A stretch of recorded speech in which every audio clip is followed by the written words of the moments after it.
And that's the relationship between politics, positive law, the moral framework. See, if the moral framework goes, then the positive law is going to be messed up. So positive law relates to moral law, and then the moral law is grounded in the eternal law of God. There has to be a transcendent summum bonum in relation to which the other goods are arranged. Hello, everybody, and welcome back to the channel. In this clip, I have Bishop Barron again, obviously, and Christopher Rufo. Now, Christopher Rufo is a politician. He works for the Manhattan Institute for Policy and Research. He's a member of the New College of Florida board, and he's just an overall American conservative activist. This was a really interesting conversation, and the reason it is because they diagnose a very, very big problem in contemporary American politics, and then they provide an answer. Check this out. What these institutions are oriented towards. Who's the ultimate authority over these institutions? And to me, in our republic, it's voters that need to reassert their democratic will, their democratic desires, their democratic voice, to say that, wait a minute, we do not consent in the kind of natural rights tradition to be governed by permanent bureaucrats that hate us and hate our values. We will reassert our power and our authority against the anti-democratic forces of institutional capture, and say unapologetically, we want K through 12 schools that reflect, affirm, and transmit our values. That is our fundamental right. And if we do not have that, my fear is that we not only have institutions governed by ideologies that are dead ends, but also we have lost the basic structure of natural right, the basic structure of our Constitution. And we become, in a very real way, a post-liberal, a post-constitutional society that to me is something that is very frightening, but that is very much on the horizon. I don't think people see, they probably see that the wokest folks don't like religion. But maybe they don't see sufficiently, they don't like liberal democracy either. I mean, classical liberalism with its institutions of, free speech and individualism and reason and a political forum in which we can have a debate, which is not just people fighting each other, but trying to find a truth together. All of that, all the presumptions of a liberal democracy, they don't like that either. So they do not. That's what makes it very dangerous to me. And here's the key difference, and I think it's important for people to be able to articulate it, is the founders who established a democratic republic, let's say a classical liberal structure of the Declaration and the Constitution, they believed that the purpose, the end of government, was to secure the rights of the people to life, liberty, the pursuit of happiness.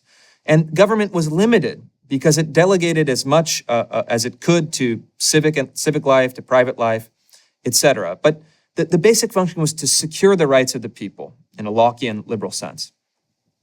Let's say the left-wing ideologues, the neo-Marxists, the DEI officers, they actually don't believe in that at all. That's a limited government. They want an unlimited government that manages society via bureaucracy and via applied social science, via ideology in a sense. And so they want an activist government that reshapes society according to their principle. These are different systems. These are not compatible in any way. Do you remember in George Will's book, it's a big sort of statement of his conservative principles. And one of his observations was, the most important word in the prologue to the Declaration is secure. Because what he meant was government doesn't produce these rights or create these rights. It secures them. They're independent of the government. They come from, now Will is not a believer, and he would tend to read that more as pious boilerplate. I don't read it that way. Endowed by their creator with certain inalienable rights, because they're grounded in the creator. When that metaphysical structure falls apart, which it does after Nietzsche and company, we're on dangerous ground politically. Because you take away God, equality in Jefferson's sense, that's going to even us too. Because our real equality is that we're all children of God together. Our rights are going to even us because they're dependent upon the Creator's will. If it becomes a question of, a bureaucrat deciding what things are going to be, if we're in a regime of complete self-invention, we're on dangerous ground indeed, And I wonder if people get that the American system that Martin Luther King would have affirmed very strongly, with its biblical roots, that's called into question pretty radically by these folks. That's right. And I think, well, and in an additional way, though, if you look at the Great Society programs, which King supported, that also is a departure, though, because the programs of the Great Society were different than the Civil Rights Act. The Civil Rights Act simply said, we want to honor the principle of the Declaration and the 14th Amendment, and we cannot have separate but equal facilities. We cannot have unequal treatment based on racial category. Right. We want to have equal treatment of individuals under the law. To me, that is the fulfillment of what Jefferson had envisioned, but tragically was unable to complete. But then you have kind of lumped together in the popular consciousness, well, we need to now create a bureaucracy that is capable of administering society according to social science, according to the best and the brightest, and creating equal outcomes, creating substantive equality rather than just the equality of rights. This is an extreme departure from what I think that it was intended by that Lockean liberal principle. And moreover, in my view, having studied it, having looked at it in practice, creating that film for PBS and for 3 of America's poorest cities, it also doesn't work. Yeah. The societies that are most governed by the state, let's say using the public housing project as our prime example, because the physical production, the economic, the cultural, the rules, everything, it is literally a kind of government-run society in microcosm, is a disaster because it undermines and ultimately destroys the actual natural rights towards which I think human beings are oriented. You know, Locke talks about, the family. The founders talked about the family. You have a basic system of morality. You have a sense of the transcendent. You have the organic production of the economy, of social relations. All of that is wiped out by the state. And the state Nietzsche was right in this sense. He called it, the cold monster of the state. For all of his, faults, in some sense, he had an intuition that the instinct towards socialism, the instinct towards the management of society by the state, he was concerned about genius and hierarchy in that sense. But I think it also, in a Christian sense, in a more humble sense, destroys the most vulnerable, destroys the people who are at the bottom of the social hierarchy. And I always tell people, go spend a couple weeks in a public housing project in the United States, and then tell me if you still believe in the vision of the Great Society. I think the evidence over and over does not stand, and I think that if you care about poor people, there is a much better way. After trillions of dollars spent, right? That's the argument. It's $1 trillion a year right now. Yeah. $1 trillion a year is greater than the GDP of almost every nation on earth. And we spend $1 trillion a year, more than that now, on means-tested welfare programs. In Memphis, it's something like $3 billion a year on 100,000 households. You could, that's $30,000 a year per household. That is that's a middle-class wage in most European countries. But you have something that is so profoundly horrifying. You have a neighborhood, this 38126 zip code in Memphis, where I spent a few years learning and meeting people, has 6,000, a population of 6,000, and at the time had only 12 nuclear families, meaning mother, father, and children in the home. So you have a generation of people that are growing up not just themselves in a fatherless household, but likely knowing not a single person that has a mother and the father in the home. This is the first time in human history that that's ever happened. And I think that it is naive, and actually it's cynical, and I think it's evil to say that the only solution is to, bring in, the DEI bureaucrats that get paid their 6 figures, that don't make any change, but are self-satisfied. To me, that is, and let's say in a social justice sense, an outrage, something that we are creating in our society that is so nihilistic and so profoundly tragic and disturbing. I think that it should shock all of us into trying to propose a better way. There's so much there that we could talk about. I think of, the breakdown of of metaphysics that we've talked about, the loss of God, the loss of religion, of that kind of cohesiveness. And just the loss of a sense of what brings a society together. And a lot of this woke business is just encouraging the very worst instincts. It's encouraging the very worst tendencies within a society. They're actually driving us apart. So I could talk to you all day. We're coming to the end of our time though, but, and we've been hinting at it a bit, but give me a sense of the way forward as you're looking at it right now. So we've, diagnosed some of the problems with this. We've seen the difficulties. Are there signs of hope? I mean, one that I find actually is the reaction against the extremism of a lot of the woke ideology. And I compare it to, go back to, 17th century Puritanism, or come up to the Jacobin period, go into Prohibition in the 20th century, or the McCarthy. And there's been these sort of outbreaks of a puritanical frenzy, let's say.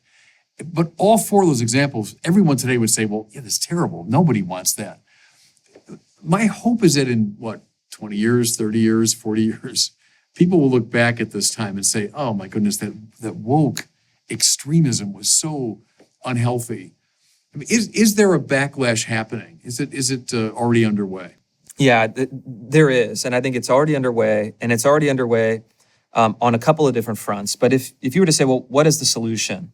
I think it is first and foremost people understanding what the problem is. You have to understand a problem in order to solve it, typically. And I think there are a number of ways that we can do it. There's the kind of individual way of solving the problem, meaning that it's open to all citizens, that is part of the fabric or the function of their daily lives. And then there's the political, those of us who are fighting in politics. And they go hand in hand. In the local sense, which is really where I'm most optimistic, what I'm seeing from parents all over the country, from families, from people within institutions, is a sense that education in particular has gone so wrong that we need to build and create alternatives.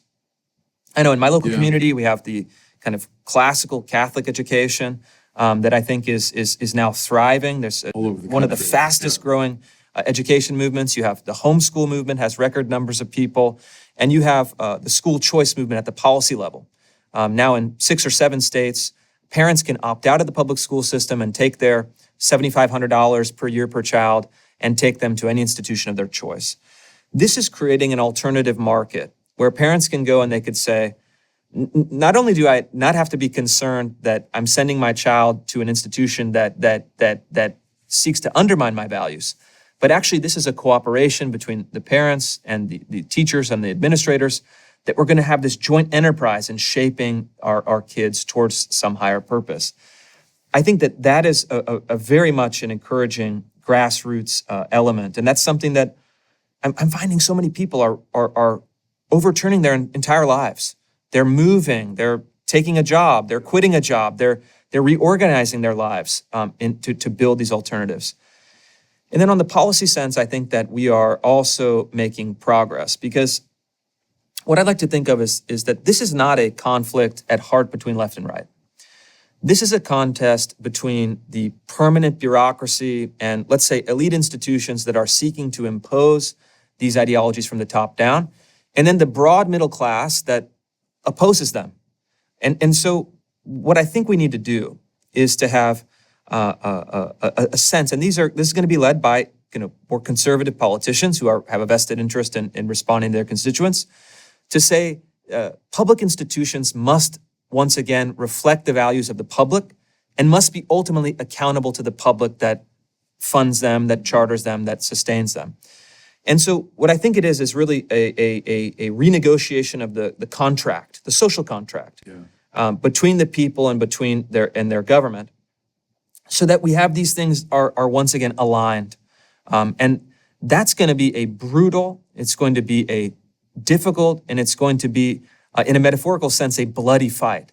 But I think that those of us who are really fighting it, and really pushing in that political sense, we have to first remind people of that these are ultimately all political questions that must be settled in the democratic process, and that we have to recognize the source of the authority is ultimately the people, And I still believe, fundamentally at the deepest level, that the metaphysics, the values and the priorities of the people as a whole is still good, is still oriented towards something that is higher, Yep. and that it's simply incumbent upon those of us in the political process to be the champion of those voices. Yeah, quite right. And maybe we can close with this. We've been invoking King a lot. I always go back to the letter from the Birmingham City Jail, where King draws attention to Thomas Aquinas. So why are you opposing these unjust laws? Well, because a just law has got to be rooted in the moral law, which in turn is rooted in the eternal law. So he cites Aquinas right from the Prima Secundae of the Summa. And that's the relationship between politics, positive law, the moral framework. See, if the moral framework goes, then the positive law is going to be messed up.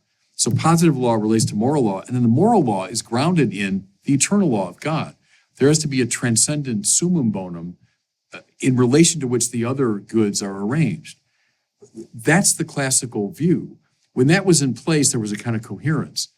I think what's happened is the falling apart of that coherence. And the result is a deeply antagonistic society. So I'm for Thomas Aquinas and Martin Luther King and the coming together of these three, elements.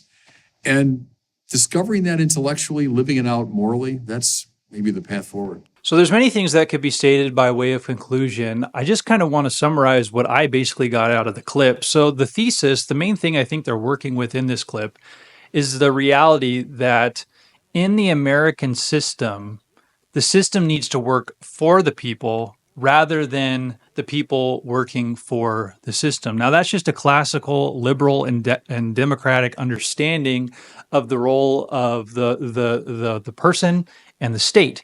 Now, there's many different things that kind of come to my brain in relation to that idea. So one of the issues that comes to, there's subsidiary, the decentralization of government, the positive outlook on human nature. You saw that from Christopher Rufo in this clip, the positive outlook on human nature, and also the fundamental understanding, as Bishop Barron was saying near the end there, that the moral law leads to the understanding of the eternal law, which leads to the understanding of God. And I think a godless society is precisely why we see the issues that are being explained in this clip. But more on that in just a moment.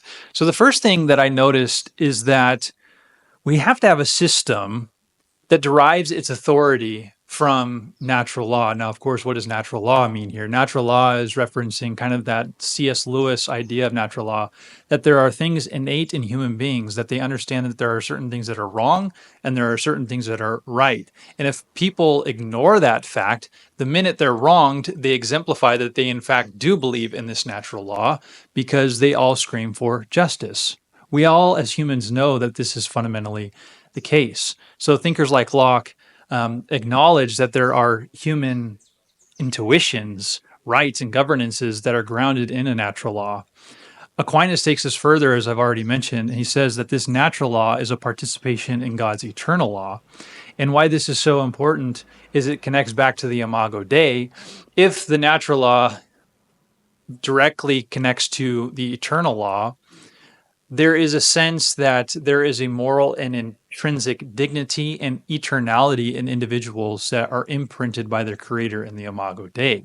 This means that we ultimately have to have a society that is just. We have to have a society that is moral because it is a direct reflection of the Imago Dei and how God has ordered things. A thing that really came to my mind that's really important, I think, with this, and they said it multiple times, is that human beings are not ends, are ends rather, sorry. Human beings are ends, not means. What do I mean by that? I mean that and it goes back to the thesis, human beings are the reason for the system, right? It's not that human beings are some sort of means to the ends of the system, but the other way around. So in both classical liberalism and Thomistic thought, for example, the individual is never a tool of the system, but rather the end in themselves. The moral law requires that individuals are treated with justice and love, reflecting this divine image. And if you have a centralized government that's, let's say, godless, for example, in the way that they were talking about Nietzsche, what you get is a divorcing from this internal sense of the moral and eternal law of God in individuals, and there becomes another thing that becomes the ultimate end, as Bishop Barron says, the summum bonum, the highest good that we're all ordered to. And then human beings, rather than their innate ability to judge right and wrong and to live in community and produce the right action, now they're just tools in the pawns of some centralized system that is not innate to human nature. And I mean, that's probably an oversimplification, of course, but I do think we see that played out in society all over the place. The third thing that came to my mind is that we need to have subsidiarity, and it's directly connected to this. We need to have subsidiarity to preserve human freedom. Wherever there is a centralized government, there isn't subsidiaries. It has to be decentralized so that human freedom can flourish, so that the good can be produced. Um, a system has to reflect, and this is the fourth thing I was thinking about. The system has to reflect the dignity of moral agents, and I think that Rufo was explaining this a little bit. He was trying to get to a optimistic outlook of individuals, because I think there's probably theories which are more predicated upon the fact that human beings are incapable of living just and moral lives. But the reality is that I think in community, while that might be the case individually, and it might be certainly is the case spiritually and theologically, I don't think it necessarily makes sense of history when you put humans in a community and you tell them to figure it out. They normally figure it out, and it usually looks like a flourishing society, at least as a general rule of thumb. And it doesn't necessarily mean that it has to be in one subset. It doesn't have to be in one religion, for example. All religions fundamentally produce this kind of ordered society that requires moral action. It requires moral living. And so I think we have to rely on that innate natural law. And this connects to the idea that freedom is for virtue, not license. I think the scriptures testify to this, that we're free in Christ, for example, but this freedom is never meant to be used for licentiousness. It's always meant to be used for the good of the other. It's always meant to produce virtue. And I think that theological maxim is also true in the political sphere. Both classical liberalism and Aquinas agree that freedom is not an end in of itself, but a means to produce or pursue virtue. Systems should create conditions where individuals can pursue truth, justice, and goodness. And tethered to this is the optimism that human beings have to have, that if given freedom, and this is such an American principle, if given freedom, this will lead to a better society that will actually produce virtue and not produce licentiousness. Okay. And I think there is a separation between church and state here, because I think many of the theological truths that I would hold are, in a spiritual sense, divorced from this political philosophy that I'm propagating now. I think in a spiritual sense, many of these things are necessarily true, but I think in a communal sense, or even in an individual sense, they're true, but in a communal sense, I don't think they necessarily hold weight. I think that if you give a group of individuals freedom, they will necessarily correlate together, they will converse, they will work together and produce a virtuous freedom. I think this is true, for example, in the Protestant Reformation. There was many different things that happened within the Protestant Reformation that were not good. But for example, Calvin's Geneva, they were divorced from all the hierarchy, all of everything, right? It was just a town of about 13,000 people. And they basically used the words of Scripture, but also this newfound freedom to create a virtuous society. And of course, Catholic theologians went there, Lutheran theologians went there. And what was shocked them is how pure the lives of those who lived in Calvin's Geneva were. Now, does that mean that their theological truths does that prove their theological truths are true? No, but what it does prove is that if human beings are given freedom, and you put them in a situation where they're unabated by a centralized government and everything is subsidized, at least in a sense, in a very local sense, it's still centralized, but it's decentralized from the greater overarching state control, let's say. I think it does produce virtue, and that's the entire point. Freedom is for virtue, and I guess what I'm also saying is that it will produce virtue. And then the last point is, it's connecting to what Bishop Barron was saying at the end, which I think is probably the most important point that was made within this clip, is that, and I've said it a few times now, that this moral law, if this moral law is propagated, if this freedom is encouraged and it produces virtue, I think it necessarily points to God.